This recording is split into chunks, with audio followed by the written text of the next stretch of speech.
అందరికీ నమస్కారం. నేను మీ వాణి. ఇవాళ మనం ఈ వీడియోలో నాకేమవుతోంది పార్ట్ 2 వినబోతున్నాం. ఫ్రెండ్స్, మీరు కానీ మా ఛానల్ని ఫస్ట్ టైం చూస్తున్నట్లయితే ప్లీజ్ సబ్స్క్రైబ్ చేసుకోండి. అలాగే ఈ వీడియోని తప్పకుండా లైక్ చేసి స్టోరీ ఎలా ఉందో కమెంట్ చేయండి. మరి ఎందుకు ఆలస్యం, వినిద్దామా? లెటర్ కోసం వెతుకుతూ అతని కంట పడ్డాను. ఒకవేళ అతనిలో ఏదైనా చెడు ఉద్దేశం ఉంటే తను దొరికిపోయానని భావిస్తాడు. కాబట్టి ఇప్పుడు అతని నిజస్వరూపం బయటపడుతుంది. భయంగానే అతని కళ్ళల్లోకి చూశాను. చెప్పవేం ప్రియా, ఆ లెటర్ కోసమే వెతుకుతున్నావు కదూ? నా కళ్ళల్లోకి సూటిగా చూస్తూ అడిగాడు తరుణ్. అవును తరుణ్, నాకు ఏదైనా జరిగితే నీ మీద ఎవరికీ అనుమానం రాకూడదని నా అంతట నేనే ఆ లెటర్ రాశాను. కానీ నువ్వు ఆవేశంతో దాన్ని నలిపి పారేశావు. ఆ లెటర్ని తిరిగి డ్రాలో ఉంచుదామని వెతుకుతున్నాను అని చెప్పాను నేను. దాంతో పర్వాలేదు, ఇంతటి టెన్షన్లో కూడా సమయస్ఫూర్తితో సమాధానం ఇవ్వగలిగాను అనుకున్నాను. చిన్నగా నవ్వాడు తరుణ్. నేను కూడా అందుకే ఆ లెటర్ను భద్రపరిచాను. నువ్వు చెప్పినట్లు నీకు అనుకోని ఆపద కలిగితే అందరూ నన్ను అనుమానిస్తారు. తరువాత నేను ఆత్మహత్య చేసుకున్నా దొరికిపోయాననే అవమాన భారంతో చనిపోయాడు అంటారు. అందుకే నువ్వు రాసిన లెటర్తో నా నిర్దోషిత్వాన్ని నిరూపించుకొని ఆ తర్వాత మరణించి నిన్ను చేరుకుంటాను. తన కళ్ళల్లో నీళ్లు తిరుగుతుండగా చెప్పాడు తరుణ్. నా మనసు ద్రవించింది. నా ముఖాన్ని దిండుతో అదుముకొని నేనే, ఆ ఉత్తరం రాసింది కూడా నేనే. మరి తరుణ్ణి అనుమానించడానికి కారణమేముంది? అనుకోని అతన్ని దగ్గరకు లాక్కొని కౌగలించుకున్నాను. సారీ తరుణ్, నీకు లేనిపోని టెన్షన్ పెట్టాను అన్నాను. అతను నా వీపు నిమురుతూ it's okay Priya, please cool down అన్నాడు. ఇంతలో హఠాత్తుగా అతని మొబైల్కి వచ్చిన మెసేజ్ తాలూకు నోటిఫికేషన్ గుర్తుకు వచ్చింది. ప్లాన్ సక్సెస్ అయిందా అని ఉంది అందులో.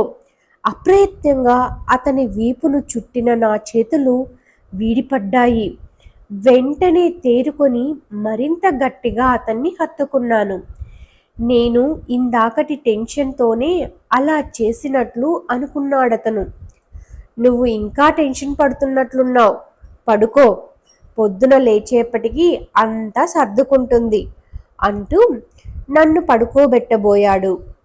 విడిపించుకొని లేదు తరుణ్, నాకిక ఇప్పట్లో నిద్ర రాదు. హాల్లో కూర్చొని కాసేపు టీవీ చూసుకుంటూ ఆఫీస్ వర్క్ చేసుకుంటా అన్నాను. అతను ఏమంటాడో అనుకుంటూ, నీ గురించి నాకెప్పుడో తెలిసిపోయింది, అది ఈరోజు రుజువైంది అన్నాడు. తరుణ్ హఠాత్తుగా ఉలికిపడ్డాను. ఏం తెలిసింది? తెలియడానికి నా దగ్గర రహస్యాలేమున్నాయి? అతని మాటల్లో అర్థమేమిటి? నన్ను అనుమానిస్తున్నాడా? గొంతు పెగుల్చుకొని స్కూల్ డేస్ నుంచి ఇప్పటి వరకు ఎవరెవరు నా వెంట పడ్డారో పెళ్లికి ముందే నీకు చెప్పాను. కొత్తగా నా గురించి తెలిసేదేముంది, రుజువయ్యేదేముంది అన్నాను. నేను చెబుతున్నదేమిటి, నువ్వు ఆలోచిస్తున్నదేమిటి? నువ్వు వర్క్హాలిక్ అని నాకు ముందే తెలుసు. ఈ టైంలో ఆఫీస్ వర్క్ చేస్తానడంతో అది రుజువయ్యిందన్నాను అన్నాడు తరుణ్. నా ఆలోచనలకు సిగ్గుపడ్డాను. అనవసరంగా అతన్ని అనుమానిస్తున్నాను అనిపిస్తోంది. అది కాదు తరుణ్, అర్జెంటుగా పంపాల్సిన మెయిల్స్ ఉన్నాయి. ఇందాక హెడ్ఏక్గా ఉండడంతో తొందరగా పడుకొని ఉదయాన కాస్త ముందుగా లేచి పూర్తి చేద్దామనుకున్నాను. ఇప్పుడు బాగా లేట్ అయ్యింది. ఇక ఉదయాన్నే లేవడం కష్టం. అందుకే ఇప్పుడే పూర్తి చేసేద్దామనుకుంటున్నాను అన్నాను సంజాయిషి ఇచ్చుకుంటున్నట్లు. నిజమే, ఉదయాన్నే లేవడం డౌటే అన్నాడు తరుణ్. అతని మాటల్లో ఏదైనా అంతరార్థం ఉందా, లేక నావి అనవసరపు భయాలా? ఆలోచిస్తూ ఉండగానే బెడ్ సైడ్ టేబుల్ మీద ఉన్న నా ల్యాప్టాప్ అందించాడు. నువ్వు కూడా హాల్లోకి రా, నాకు కంపెనీ ఇచ్చినట్లు ఉంటుంది అన్నాను అతనితో. రావాలనే ఉంది కానీ నాకెందుకో ఒకటే మత్తుగా ఉంది, నేను పడుకోవాలి. నువ్వు వెళ్ళు. నువ్వు ఇంకా ఇందాకటి షాక్లో ఉంటే మాత్రం చెప్పు, నీ పని అయ్యే వరకు హాల్లోనే ఉంటాను అన్నాడు అతను. అతను రాకుంటేనే నేను అనుకున్న పని చేయగలను అని మనసులో అనుకొని, అలాగే తరుణ్, రెస్ట్ తీసుకో, నేను ఒక అరగంటలో వచ్చేస్తాను అంటూ ల్యాప్టాప్తో బయటికి నడిచాను. నేను బయటకు వెళ్ళగానే తలుపు మూసుకున్నాడు తరుణ్. హాల్లోకి వెళ్ళి సోఫా ముందున్న టీపా పైన ల్యాప్టాప్ ఉంచాను. ఫ్రిడ్జ్లోంచి ఒక వాటర్ బాటిల్ తీసుకొని సోఫాలో కూర్చున్నాను. రిమోట్తో టీవీ ఆన్ చేసి ఓటీటీలో మొదట కనిపించిన మూవీని ప్లే చేశాను. ఏదో ఇంగ్లీష్ మూవీ అది. ఇక నేను అనుకున్న పని ప్రారంభించాలని ల్యాప్టాప్ ఓపెన్ చేశాను. ఛార్జింగ్ బొత్తిగా లేనట్టుగా చూపిస్తోంది. అప్పుడు గుర్తొచ్చింది, ల్యాప్టాప్ ఛార్జర్ బెడ్రూమ్లోనే ఉండిపోయినట్లు. ఇక తప్పదని పైకి లేచి బెడ్రూమ్ దగ్గరకు వెళ్ళి డోర్ హ్యాండిల్ తిప్పాను. డోర్ తెరుచుకోలేదు. లోపల గడియ వేసినట్లు ఉంది. ఏమిటిది? తరుణ్కి డోర్ లాక్ చేయాల్సిన అవసరం ఏముంది? నాలో తిరిగి టెన్షన్ మొదలైంది. తరుణ్ మంచం దిగినట్లు శబ్దమైంది. అలాగే చప్పుడు కాకుండా గడియ తీసిన శబ్దం. అతను తిరిగి వెనక్కి వెళ్ళిన విషయం కూడా నాకు అర్థమవుతోంది. ప్రియా, ఏమిటి బయటే ఆగిపోయావు? లోపలికి రా అన్నాడు తరుణ్. తలుపు తీసుకుని లోపలికి వెళ్ళాను. ఛార్జర్ తీసుకుంటూ డోర్ లాక్ చేసుకున్నావెందుకు అని అడిగాను. ఏమిటి ప్రియా, నేనెందుకు డోర్ లాక్ చేసుకుంటాను? నువ్వు హ్యాండిల్ సరిగా తిప్పి ఉండవు. నువ్వు వెళ్ళినప్పటి నుండి నేను బెడ్ మీదే ఉన్నాను అతను అన్నాడు. ఎంత అబద్ధం! తను డోర్ తీసినప్పుడు డోర్ తెరుచుకోలేదు. తరువాత తనకు అతని అడుగుల చప్పుడు వినిపించింది. ఇప్పుడు డోర్ తెరుచుకుంది. దీన్ని బట్టి అతను ఖచ్చితంగా డోర్ వేసుకున్నాడు. ఎందుకోసం డోర్ వేసుకున్నాడు? ఆ విషయం తన దగ్గర ఎందుకు దాచాడు? ఎవరికైనా కాల్ చేసి ఉంటాడా? అతని ఫోన్ మంచం మీద కాస్త దూరంగా పడి ఉండడం గమనించాను.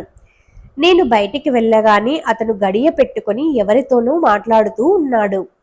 నేను డోర్ నెట్టగానే చేతిలో ఉన్న ఫోన్ బెడ్ మీద పడేసి నెమ్మదిగా వచ్చి డోర్ తెరిచి తిరిగి వెనక్కి వెళ్ళాడు. నాకు తెలియకుండా ఏదో గూడు పుటాని జరుగుతోందని అర్థమవుతోంది. వెంటనే హాల్లోకి వెళ్ళి నేను అనుకున్న పని పూర్తి చేయాలి అని నిశ్చయించుకొని బయటకు నడుస్తూ ఉన్నాను. ఆగు ప్రియా, ఒక్క మాట అన్నాడు తరుణ్. ఏమిటన్నట్టు అతని వైపు చూశాను. పోయిన వారం మీ ఫ్రెండ్ హన్సిక మన ఇంటికి వచ్చింది కదా, అప్పుడు మాటల మధ్యలో ఏవైనా ఇన్వెస్ట్మెంట్ ప్లాన్ చేస్తున్నావా అని అడిగింది.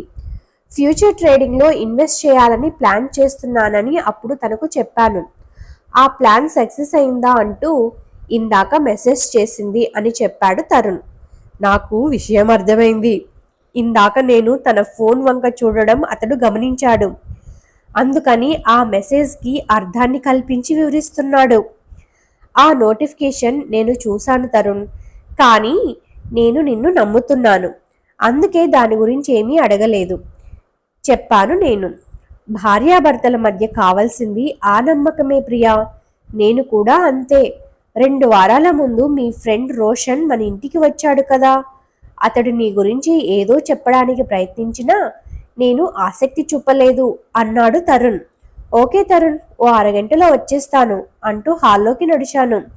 సోఫాలో కూర్చొని టీవీలో వస్తున్న మూవీ వంక చూశాను. ముసుగు వేసుకున్న ఒక వ్యక్తి సోఫాలో కూర్చొని ఉన్న హీరోయిన్ని వెనుక నుండి వచ్చి కత్తితో మెడ మీద పొడుస్తాడు. ఆ సీన్ చూడగానే ఉలిక్కిపడ్డాను. సోఫా వెనుక ఎవరైనా ఉన్నారేమో అని లేచి చూశాను. అమ్మయ్య, ఎవరూ లేరు.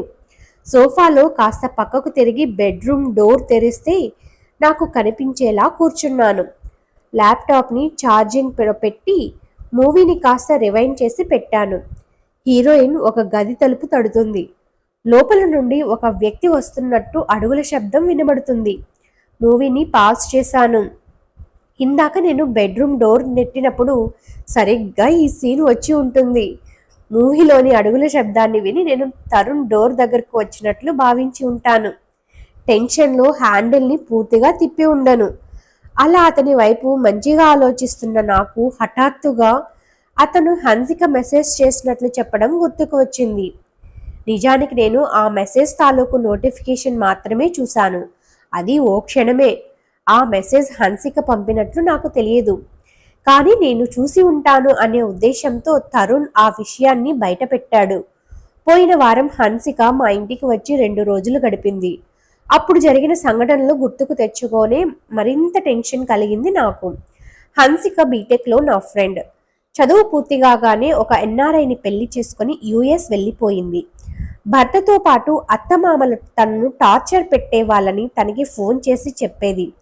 చివరికి అతన్ని వదిలేసి ఇండియా వచ్చేసింది. రిలీఫ్ కోసం ఫ్రెండ్స్ అందరి దగ్గర 1-2 రోజులు గడుపుతానని చెప్పింది. పోయిన వారం నా దగ్గరకు కూడా వచ్చింది.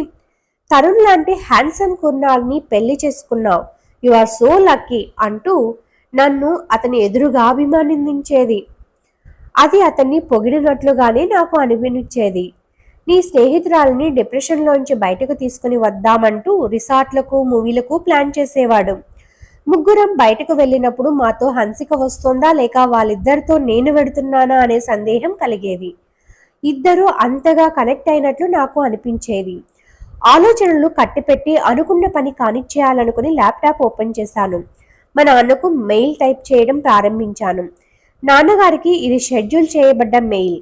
రేపు సాయంత్రం మీకు చేరేలా సెట్ చేశాను. నేను క్షేమంగా ఉంటే మరో రోజు రీషెడ్యూల్ చేస్తాను. ఏ రోజైనా మీకు ఈ మెయిల్ చేరితే నాకు ఏదో హాని కలిగినట్లు అర్థం. టైప్ చేయడం ఆపాను. తెలుగు టైపింగ్ సాఫ్ట్వేర్తో టైప్ చేస్తున్నాను. తర్వాత అసలు విషయాన్ని ఎలా మొదలు పెట్టాలా అని కాసేపు ఆలోచించాను. మైండ్ బ్లాంక్గా ఉంది. పాస్ చేసిన మూవీని ప్లే చేశాను. హీరోయిన్ని ముసుగు వ్యక్తి కత్తితో వెంటాడుతున్నాడు. ఆమె భయంతో పరుగులు పెడుతోంది. ఉత్కంఠతో మూవీ చూస్తున్న నేను బెడ్రూమ్ తలుపు తెరుచుకుని తరుణ్ బయటకు వచ్చిన విషయం గమనించలేదు. Thanks for watching friends. Next ఎపిసోడ్ని త్వరలోనే మన ఛానల్లో అప్లోడ్ చేస్తాను. ప్లీజ్ ఈ వీడియోని లైక్ చేయండి, అలాగే తప్పకుండా కమెంట్ చేయండి. Thanks for watching.